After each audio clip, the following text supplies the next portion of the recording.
semua, perkenalkan nama saya Batul Kurnia, bisa dipanggil Kurnia, selaku tutor mata kuliah teori probabilitas pada SBY tahun 2024 ini. Pada kesempatan kali ini, saya akan membahas dan menjelaskan mengenai cara pengerjaan untuk soal-soal UTS teori probabilitas tahun 2023. Baik, langsung saja kita mulai. Seperti yang telah ditampilkan di layar, berikut adalah soal-soal teori probabilitas tahun lalu, yakni tahun 2023. Dan pada nomor 1, kita disajikan beberapa nilai data dan diminta untuk memvisualisasikan data tersebut dalam bentuk diagram batang daun, kemudian box plot, dan juga kita diminta untuk menghitung distribusi frekuensinya, kemudian memvisualisasikannya dalam bentuk histogram dan juga objek. Nah, langsung saja kita lanjut ke pengolahan datanya. Oke, berikut adalah data yang telah diketahui tadi, yang telah diinputkan dalam bentuk Excel. Nah, di sini data yang telah kita inputkan ini belum merupakan data yang terurut. Sehingga kita perlu melakukan pengurutan data supaya kita bisa lanjut ke pengolahan data yang selanjutnya. Nah, di sini sudah kita urutkan datanya dari yang terkecil sampai terbesar, dan ternyata terdapat 43 sampel data. Kemudian langkah selanjutnya, untuk membuat diagram batang daun atau stimulus diagram, pertama, setelah kita mengurutkan dari nilai paling kecil sampai nilai paling besar, kita perlu menghitung frekuensi dari masing-masing nilai tersebut.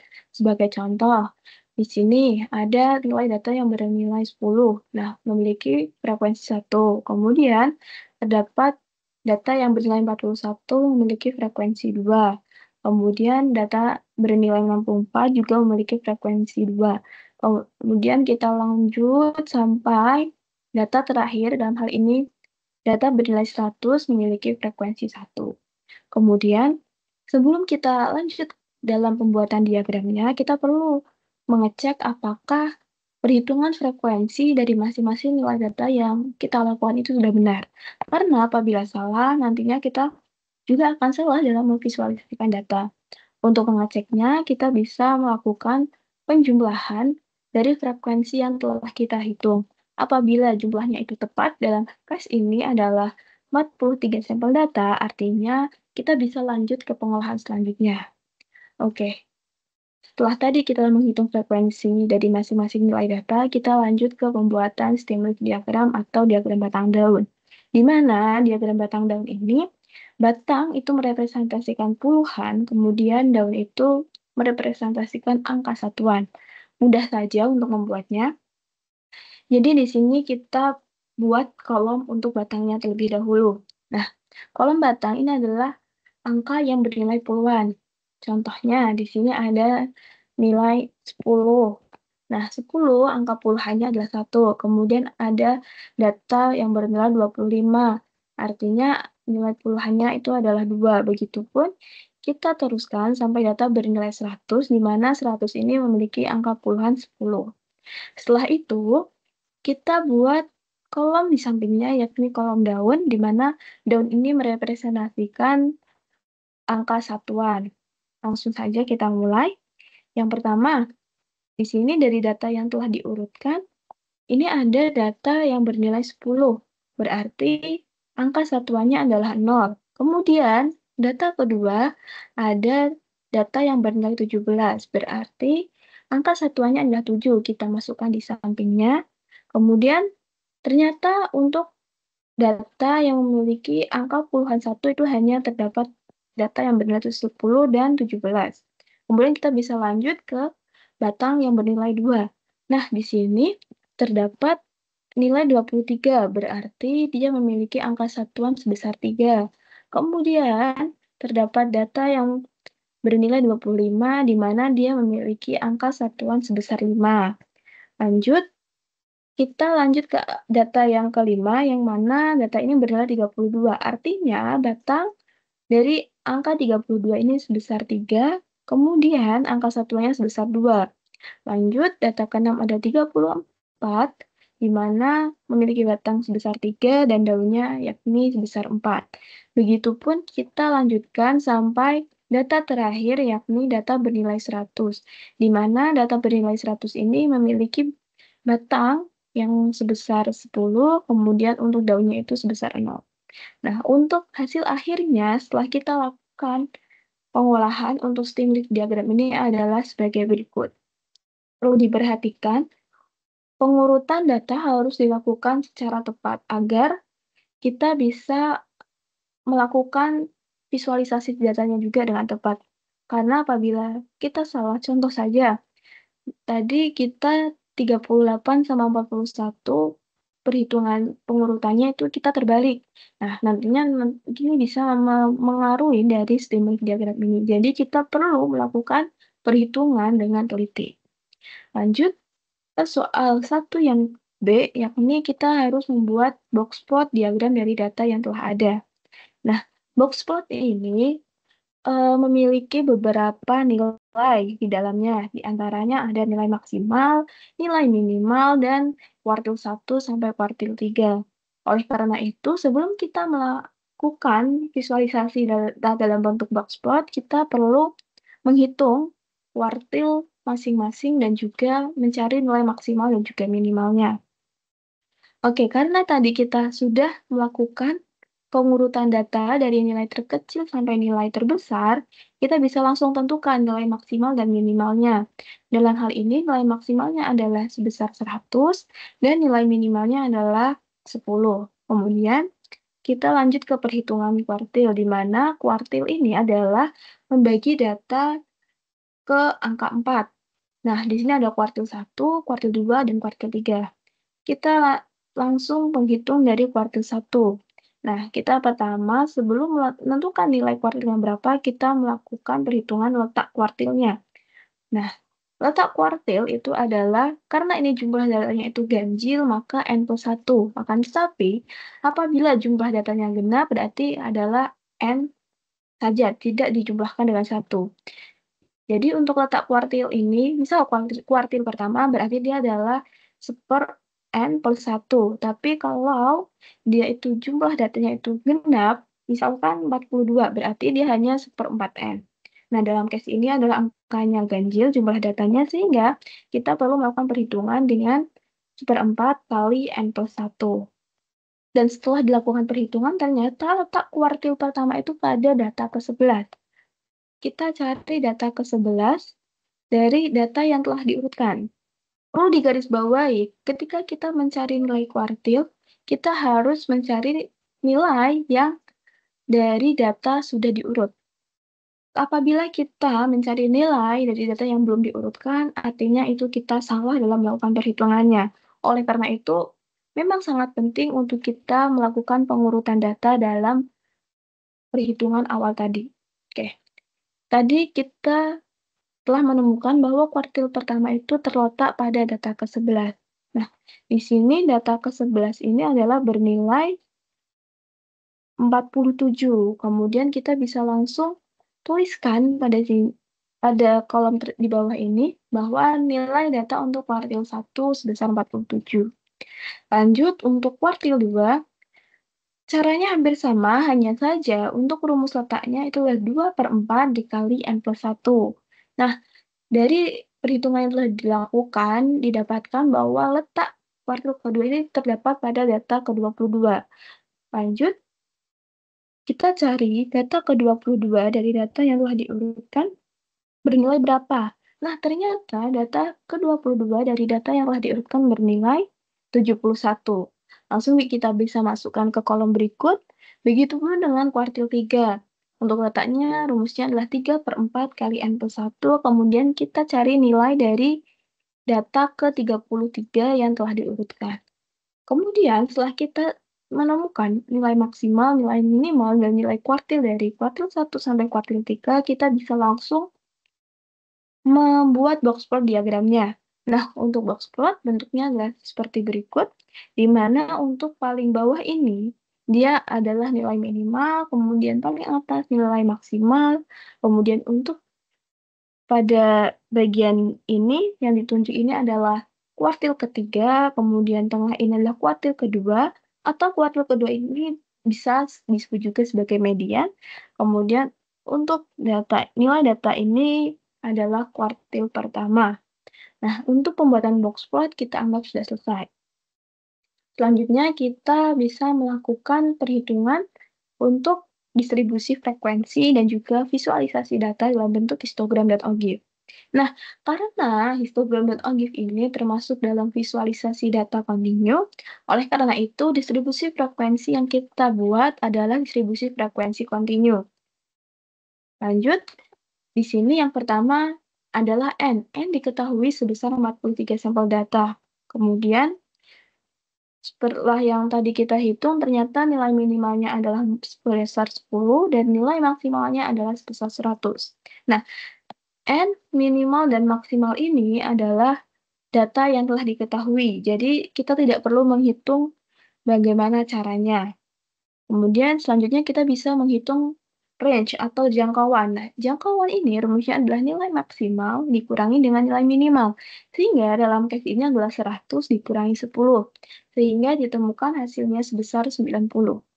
Kemudian untuk banyak kelas atau interval, banyaknya interval, itu bisa kita hitung dengan rumus 1 ditambah 3,3 kali log N.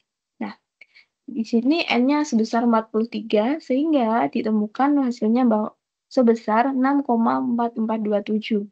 Atau kita bulatkan ke atas, sehingga datanya itu berjumlah 7. Kemudian, setelah kita menghitung banyaknya kelas, kita menghitung panjang kelas. Panjang kelas bisa kita hitung dengan rumus range atau jangkauan tadi dibagi dengan banyaknya kelas. Artinya 90 dibagi 7. Perlu dicatat bahwasanya pembagi atau banyak kelas yang nanti dijadikan pembagi di panjang kelas ini adalah banyak kelas yang telah dibulatkan. Nah, dalam hal ini kan sebesar 7. Jadi, untuk panjang kelas itu 90 dibagi 7. Hasilnya adalah 12,857. Layaknya pada perhitungan banyak kelas tadi, untuk panjang kelas sendiri kita bulatkan ke atas menjadi 2 angka di belakang koma. Lanjut, setelah kita menghitung panjang kelas, kita bisa mulai mengisi untuk intervalnya. Nah, tadi kita kan sudah menghitung nih banyak kelas, ternyata berjumlah 7 kelas, berarti kita bisa langsung inputkan kelas 1 sampai ke kelas 7. Kemudian, untuk interval untuk kelas pertama, untuk bawah itu adalah nilai minimalnya, dalam hal ini sebesar 10. Kemudian, untuk interval atasnya, itu ada rumusnya adalah nilai minimal tadi ditambah dengan panjang kelas dikurangi 0,01. Kenapa 0,01? Karena kita menggunakan 2 angka di belakang koma. Akan tetapi kalau kita menggunakan 1 angka di belakang koma, berarti kita menguranginya dengan 0,1. Begitupun jika 3 angka di belakang koma, berarti 0,001. Dan seterusnya. Setelah kita menentukan interval kelas pertama, kita bisa lanjut ke interval kelas kedua. Interval kelas kedua, tinggal kita menjumlahkan antara nilai interval kelas pertama ditambah dengan panjang kelas. Begitupun interval kelas ketiga, kita juga tinggal menjumlahkan interval kelas kedua ditambah dengan panjang kelas. Contohnya nih, interval yang bawah dari kelas ketiga. Berarti artinya 22,86 ditambah dengan 12,86. Begitupun untuk interval kelas ketiga yang bagian atas, berarti dia 35,71 ditambah dengan 12,86. Kita lanjutkan perhitungannya sampai kelas terakhir. Setelah kita menghitung interval dari ketujuh kelas tersebut, kita bisa menghitung frekuensi dari masing-masing interval tersebut. Contohnya, dari interval 10 sampai 22,85 terdapat nilai data sebesar 2 atau memiliki frekuensi 2. Kita buktikan tadi dari nilai 10 sampai 22,85. Berarti 10 masuk, kemudian 17 masuk, sedangkan 23 tidak masuk karena tadi maksimal untuk interval di kelas pertama adalah 22,85. Begitupun untuk kelas kedua, berarti 22,86 sampai 35,71. Artinya, coba kita hitung dari data ke 22,86 sampai 35,71 terdapat berapa data? Berarti data ke 23, data ke 25, data ke-32, data ke-34, dan data ke-35 yang memiliki frekuensi sebanyak 5. Begitupun kita lanjutkan sampai ke perhitungan frekuensi interval terakhir. Kemudian sama seperti tadi, untuk mengecek apakah semua data itu telah masuk dalam interval, kita bisa menjumlahkan frekuensinya jika jumlahnya itu sudah tepat dengan jumlah data. Awal tadi dalam hal ini adalah 43 sampel data, artinya perhitungan frekuensi yang kita lakukan yakni telah tepat. Lanjut, untuk perhitungan selanjutnya kita menghitung frekuensi kumulatif. Untuk frekuensi kumulatif ini cukup mudah menghitungnya. Caranya, yang pertama, ini untuk kelas pertama, data kita langsung masukkan saja frekuensinya sebesar 2. Kemudian, untuk kelas kedua, artinya frekuensi kelas pertama ditambah frekuensi kelas kedua, berarti 2 ditambah 5, yakni 7.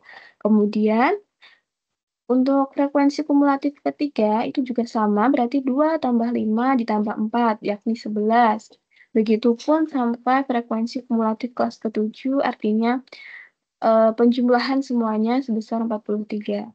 Kemudian kita bisa lanjut ke perhitungan selanjutnya, yakni XI. XI adalah nilai tengah dari interval. Contohnya, pada kelas pertama, berarti untuk mencari nilai tengahnya, kita menjumlahkan interval bawah dengan interval atas, kemudian membaginya dengan 2. Dalam kelas pertama ini, berarti 10 ditambah dengan 22,85 dibagi dengan 2. Mendapatkan hasil sebesar 16,43. Kemudian, untuk kelas kedua, yakni 22,86 ditambah 35,71 dan dibagi 2, hasilnya 29,29. Kita lanjutkan perhitungannya sampai kelas terakhir, yakni kelas ke-7. Setelah itu, kita bisa lanjut perhitungan yakni F kali XI, yakni frekuensi dikali nilai tengahnya.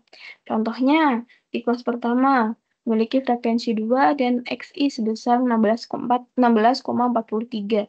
Langsung kita kalikan, ketemu 32,85.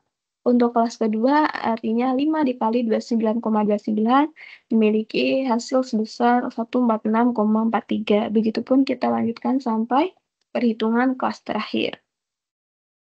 Berikut adalah output dari distribusi frekuensi data yang telah diketahui pada soal. Selanjutnya, setelah kita membuat distribusi frekuensi, kita diminta untuk memvisualisasikan data dalam bentuk histogram. Nah, untuk histogram ini kita menggunakan batas kelas. Kalau tadi interval ini adalah tepi kelas, kalau batas kelas ini adalah beda lagi dengan tepi kelas. Artinya kita perlu melakukan perhitungan lagi untuk batas kelas. Nah, untuk batas kelas sendiri, di sini kita menggunakan hampir sama caranya dengan interval atau tepi kelas tadi, hanya saja untuk batas kelas bawah yang pertama, ini adalah nilai minimal yakni 10 dikurangi dengan 0,005. 0,005 ini adalah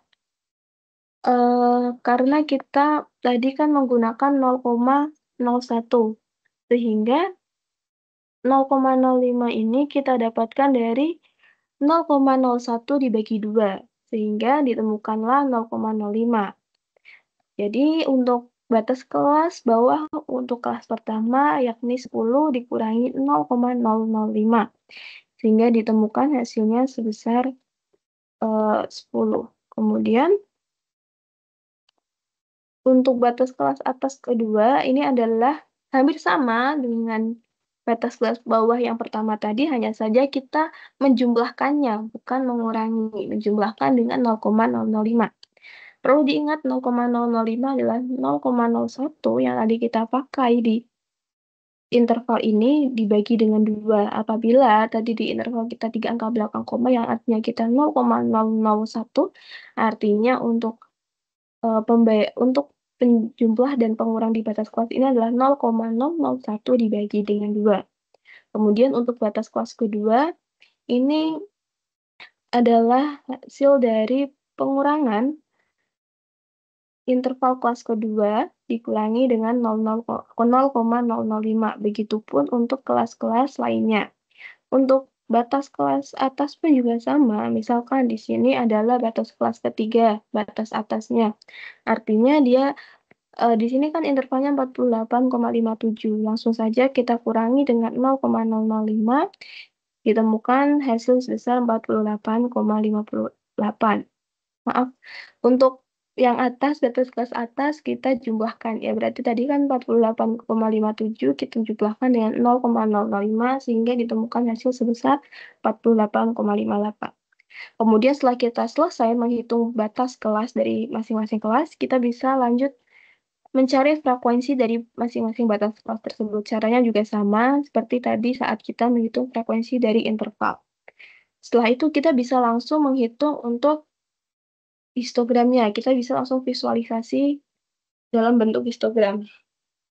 Nah, histogram ini adalah visualisasi untuk data kontinu, sehingga dia tidak seperti bar chart, yang mana kalau bar chart ini batangnya terpisah. Sedangkan kalau histogram ini, karena dia data kontinu menggunakan batas kelas, dia berarti batang-batangnya itu saling berhimpitan. Nah, langsung saja untuk visualisasi datanya.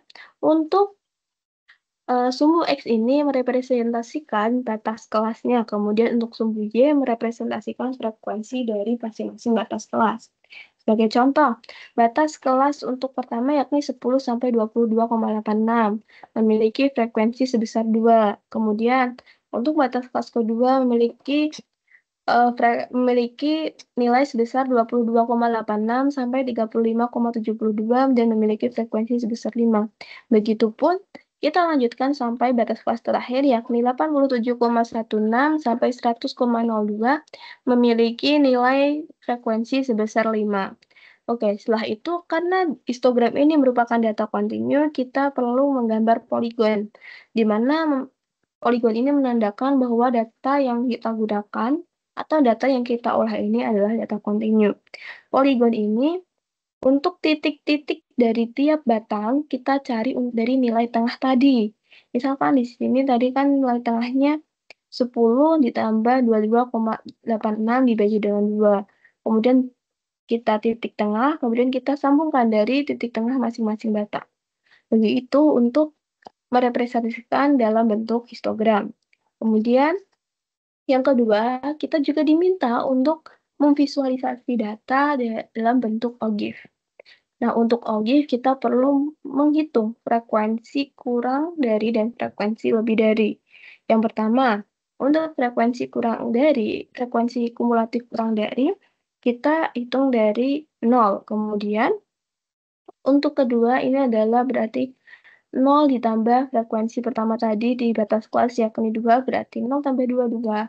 Kemudian 2 tambah 5 itu 7, begitupun sampai yang kelas terakhir yakni berarti 24 ditambah 14 sebesar 38. Untuk frekuensi kumulatif lebih dari itu hampir sama, hanya saja kita mulai perhitungannya dari 43 atau jumlah data yang kita ketahui tadi sebesar 43 sampel. Kemudian untuk data keduanya berarti 43 dikurangi 2.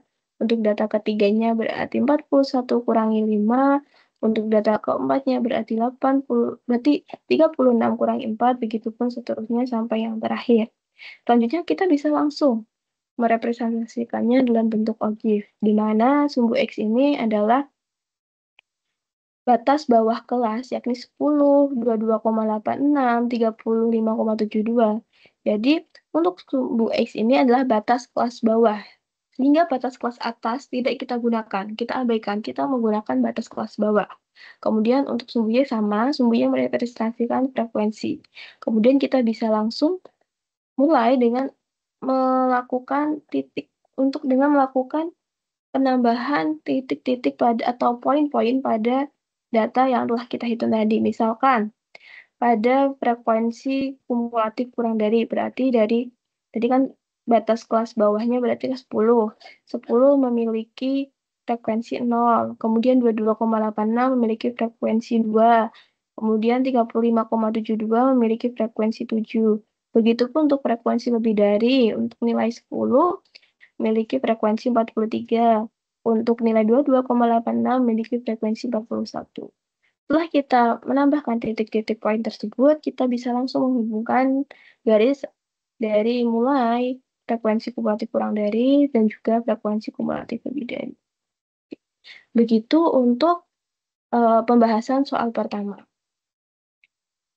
Selanjutnya kita bisa lanjut ke pembahasan soal kedua, di mana soal kedua ini ada dua soal. Yang pertama, diketahui, misalkan saya ingin membeli komputer tablet, di mana saya dapat memilih layar besar atau kecil, kapasitas penyimpanan 64 GB, 120 GB, atau 256 GB, dan juga sampul hitam putih. Ditanya, berapa banyak pilihan berbeda yang saya miliki? Gambarkan dengan tridiagramnya. Lanjut, kita langsung ke pengolahan data untuk nomor 2A. Kita bisa pertama untuk diketahui, kita tulis diketahui dulu, dan kita bisa menuliskannya dalam bentuk tabel seperti ini. Kan tadi diketahui, untuk ukuran layarnya ini ada ukuran layar besar dan ukuran layar kecil. Kemudian untuk kapasitas penyimpanannya ada 3, dan juga untuk warna sampulnya ada 2, yakni hitam sama putih. Sehingga kita bisa menuliskannya dalam bentuk tabel di bawah ini. Nah, untuk ukuran layar ada besar kecil, kapasitas penyimpanan ada 64, 128, dan 256.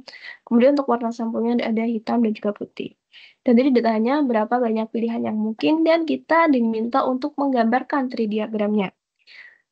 Oke, untuk tridiagram, kita bisa langsung saja mulai dari pertama, ukuran layar. Tadi kan poin pertama yang diketahui adalah ukuran layar. Kita bisa tahu ukuran layar diketahui adalah besar sama kecil. Kita bisa langsung masukkan nih, besar dan kecil. Kemudian kita buat tridiagram atau cabangnya. Cabang kedua berarti artinya kapasitas penyimpanan. Kategori yang diketahui kedua, terdapat 64, 128, dan 256. Berarti kita bisa cabangkan nih dari masing-masing ukuran layar tadi, kita cabangkan ke 3 kapasitas penyimpanan tersebut. Contohnya di kategori layar besar, berarti kita cabangkan ada 64, ada 128, dan juga 256. Begitupun untuk ukuran layar yang kecil. Selanjutnya, diketahui juga terdapat warna sampul yang diinginkan, ada warna hitam sama putih. Nah, kita cabangkan juga dari masing-masing kapasitas penyimpanan tadi, kita cabangkan hitam sama putih. Contohnya, di sini untuk kategori layar besar kan tadi udah ada 3 nih. Ada 64, 128, sama 256. Kemudian kita cabangkan lagi berdasarkan warna sampulnya. Ada hitam, ada putih. Kemudian untuk 128 GB juga kita cabangkan lagi hitam, putih. 256 kita cabangkan ke hitam, putih. Begitupun untuk ukuran layar yang kecil. Kita lakukan hal yang sama. Selanjutnya setelah kita selesai merepresentasikannya dalam bentuk tridiagram, kita langsung bisa melihat berapa sih banyak pilihan yang mungkin kita bisa hitung dengan menjumlahkan nih ada berapa nih. Kita misal besar 64, hitam itu kategori untuk pilihan pertama. Kemudian besar 64, putih, berarti itu pilihan kedua. Lanjut, pilihan ketiga berarti terdapat besar 128, hitam. Untuk pilihan keempat ada besar 128, putih. Begitupun, dan setelah kita hitung ternyata terdapat 12 pilihan nih. Artinya, itu adalah jawaban yang kita cari. Sehingga bisa kita simpulkan, banyaknya pilihan berdasarkan tridiagram yang telah kita gambarkan tadi adalah sebesar 12 pilihan. Begitu untuk jawaban nomor 2A. Lanjut ke soal nomor 2B. Nah, pada soal 2B ini diketahui bahwa ada seorang siswa yang memilih seni dengan probabilitas 5/8. Kemudian Perancis dengan probabilitas 5/8 dan juga seni dan Perancis dengan probabilitas 1/4. Ditanya berapa peluang memilih matematika dan juga berapa peluang dia memilih seni atau bahasa Perancis. Oke, lanjut. Kita tuliskan dulu nih dalam kalimat matematika. Tadi diketahui peluang seni adalah 5/8. Berarti PS adalah 5/8. Kemudian peluang Prancis adalah 5/8 juga, kita tuliskan PP sebesar 5/8. Kemudian tadi ada juga nih yang diketahui, yakni seni dan Prancis dengan probabilitas besar 1/4. Artinya P seni irisan Prancis sebesar 1/4. Ditanya peluang matematika dan juga peluang dia memilih seni atau bahasa Prancis. Tadi di soal udah ada kata kunci memilih seni atau bahasa Prancis, di mana kata atau ini bisa menjadi cara kita untuk menandakan bahwa soal tersebut diselesaikan menggunakan metode apa. Oke, jadi karena tadi ini adalah menggunakan kata atau, artinya kalau kata atau kita selesaikan dengan metode aturan penjumlahan. Sedangkan kalau dalam ditanyanya itu ada kata dan, berarti kita menyelesaikannya dengan menggunakan metode aturan perkalian. Kemudian, clue kedua tadi terdapat irisan antara seni dan Perancis. Artinya, antara seni dan Perancis ini saling berkaitan. Kalau berkaitan berarti dia masuknya ke aturan penjumlahan tidak saling lepas. Kalau saling lepas berarti dia tidak memiliki irisan. Oke, langsung saja kita bisa langsung hitung. Untuk peluang seni atau Perancis atau PS gabungan P itu bisa kita rumuskan sebagai berikut, yakni PS peluang penyuka seni atau pemilih seni ditambah peluang memilih Perancis dikurangi irisan dari keduanya. Berarti 5/8 ditambah 5/8 dikurangi dengan 1/4. Oh, ternyata hasilnya 1. Berarti untuk peluang S gabungan P ini adalah 1. Selain itu tadi kita juga ditanyakan nih peluang matematika berapa. Oke, berhubung tadi kita gabungannya itu bernilai 1, berarti untuk peluang memilih matematika itu tidak terdapat. Karena untuk jumlah maksimal peluang itu nilainya adalah 0 sampai 1. Karena tadi gabungannya saja udah 1, dimana kalau gabungan itu udah menggabungkan semuanya itu 1, berarti dia tidak punya peluang dari yang memilih matematika. Sehingga kita bisa simpulkan bahwa untuk peluang memilih Prancis atau seni itu 1, dan untuk peluang yang memilih matematika itu tidak ada atau setara dengan 0. Oke, bisa kita lanjut ke soal yang nomor 3. Nah, soal nomor 3 ini juga ada 2.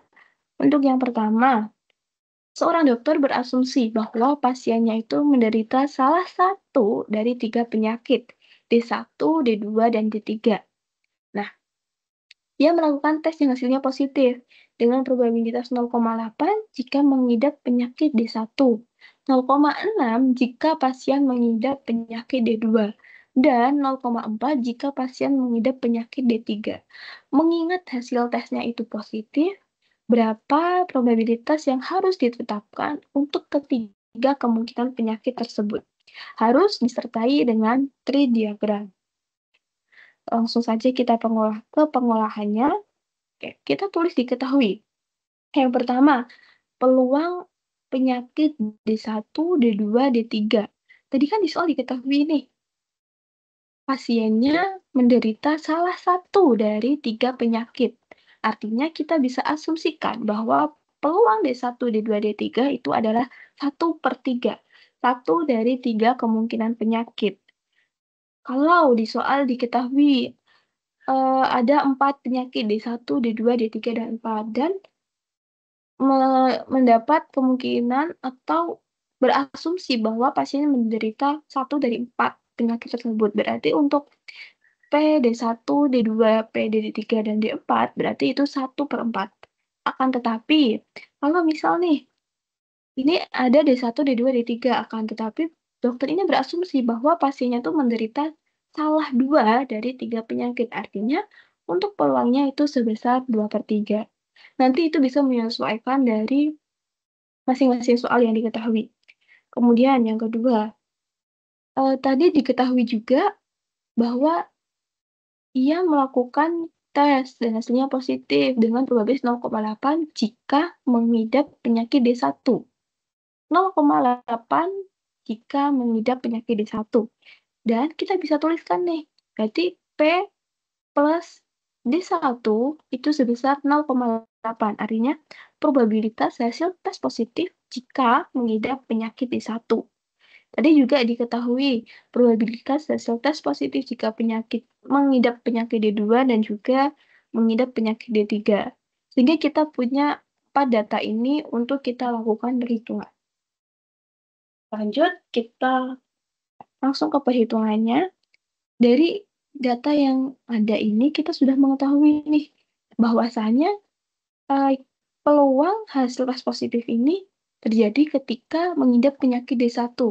Dan mereka itu saling berkaitan satu sama lain antara probabilitas tes positif dan probabilitas memiliki penyakit D1 atau mengidap penyakit D1 atau D2 atau D3.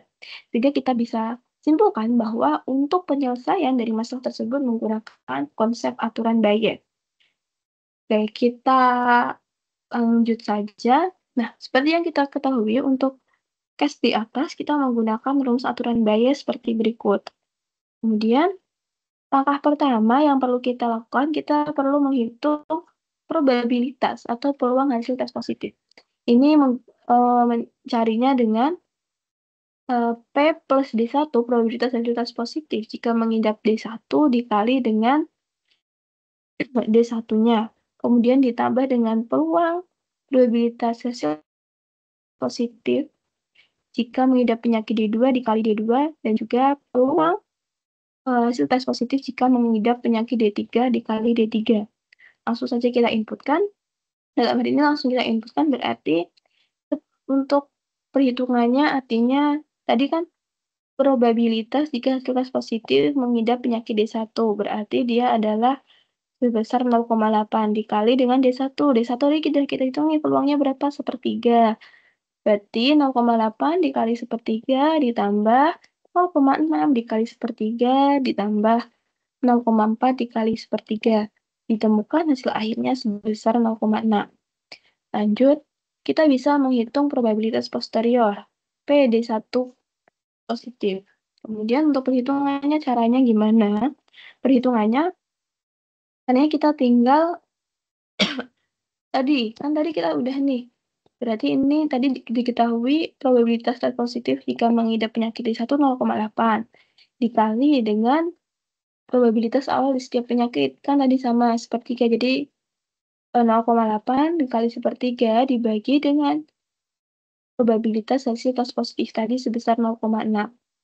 Ini ditemukan 4/9. Begitupun untuk D2, hasilnya juga, perhitungannya juga sama, hanya saja nanti kita melakukan perhitungannya menggunakan probabilitas hasil tes positif jika mengidap penyakit D2. Untuk contoh perhitungannya bisa dilihat pada gambar di samping, di mana berarti ini artinya kan tadi probabilitas penyakit jika mengidap D1, positif jika mengidap D1 sebesar 0,8. Kan 0,8 ini diketahui. Dikali dengan sepertiga, probabilitas D1. Yang awal tadi kan juga diketahui sepertiga, berarti 0,8 dikali dengan sepertiga dibagi dengan probabilitas hasil tes positif sebesar 0,6. Ditemukan hasilnya sebesar 4/9. Begitupun kita lakukan perhitungannya sampai yang penyakit ketiga. Nah, selain itu tadi, selain kita diminta untuk melakukan peluangnya, kita juga diminta untuk menggambarkan tridiagramnya. Nah, mudah saja untuk menggambarkan tridiagram ini, kan tadi diketahui PD1, PD2, PD3 adalah 0,8, 0,6, dan 0,4. Jadi bisa langsung kita tuliskan di sini 0,8, 0,6, dan 0,4. Kemudian kita di sini asumsikan D1, di sini D2, dan di sini adalah D3. Kemudian di sana kita pojok sini kita adalah merepresentasikan bahwa hasil tesnya positif. Nah, untuk di tengahnya ini, bagian tengah ini kita masukkan hasil perhitungan probabilitas posterior tadi. 4/9, 1/3, dan 2/9. Begitu untuk cara menggambarkan tridiagramnya. Oke, kita bisa lanjut ke soal yang nomor 3B. Di mana 3B ini kita diketahui nih, dalam bentuk tabel ada data sebagai berikut. Kita diminta untuk menghitung peluang mendapatkan siswa bermata gelap jika sebelumnya berambut terang, dan juga peluang siswa bermata terang jika sebelumnya berambut gelap. Kita tuliskan untuk data yang diketahui adalah sebagai berikut. Ada dark A, light age, dark hair, dan juga light hair dengan masing-masing nilainya sebagai berikut. Kemudian ada dua pertanyaan, di mana pertanyaan pertama adalah peluang siswa bermata gelap jika berambut terang, kemudian yang kedua adalah peluang siswa bermata terang jika berambut gelap. Lanjut, kita bisa selesaikan permasalahan tersebut dengan menggunakan konsep peluang bersyarat. Karena kita tadi sudah diketahui nih, bahwasannya pertanyaannya itu berapa peluang bermata gelap jika sebelumnya mendapat siswa berambut terang. Artinya, kita harus mencari bermata gelap ini dengan berambut terang ini sudah harus diketahui dulu, sehingga bisa kita simpulkan cara penyelesaiannya menggunakan konsep peluang bersyarat. Dengan rumus dasarnya adalah sebagai berikut. Di mana untuk peluang B terjadi jika A diketahui adalah peluang A irisan B dibagi dengan peluang irisan A yang diketahui.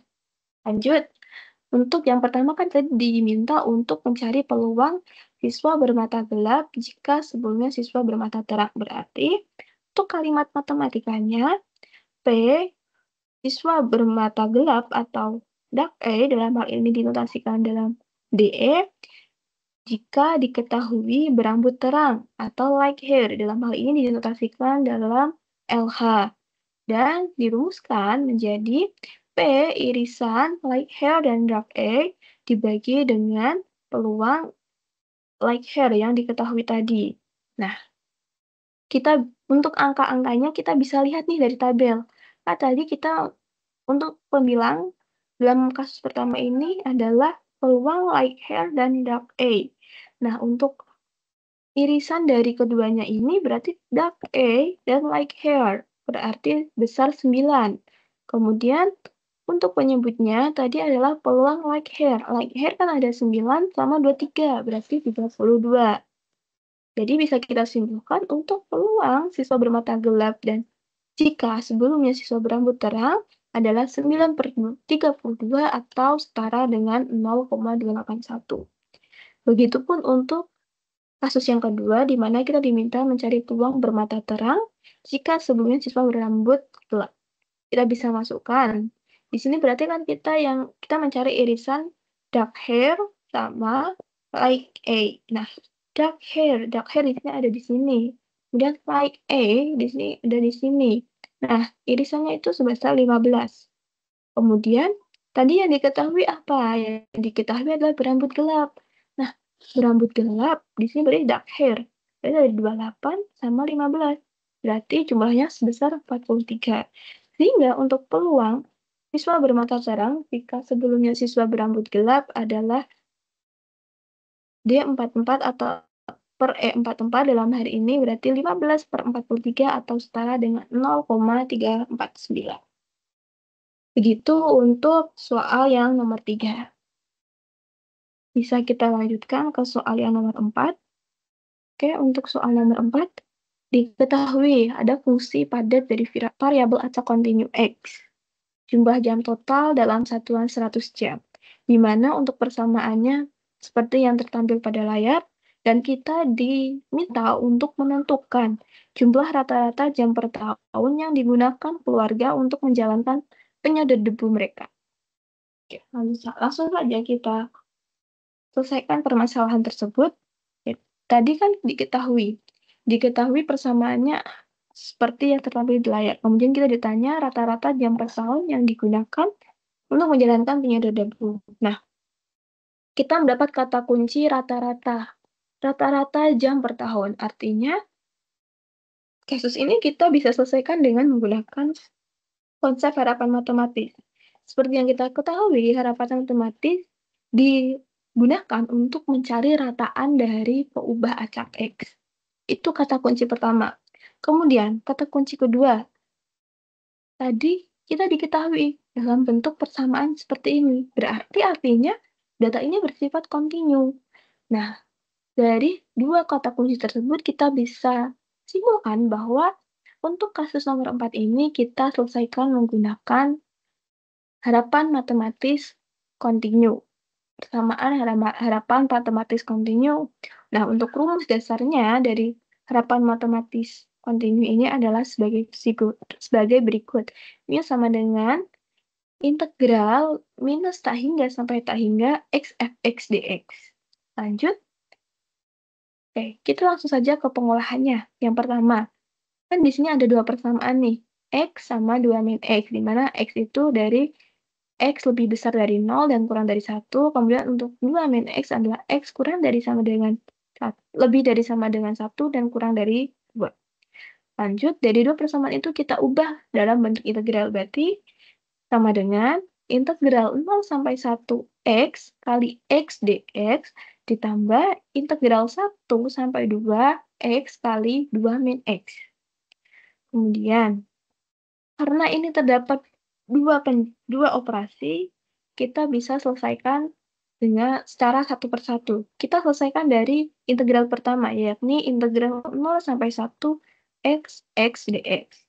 Nah, untuk integral pertama ini cukup mudah untuk menyelesaikannya menggunakan konsep integral seperti yang telah kita pelajari sebelumnya.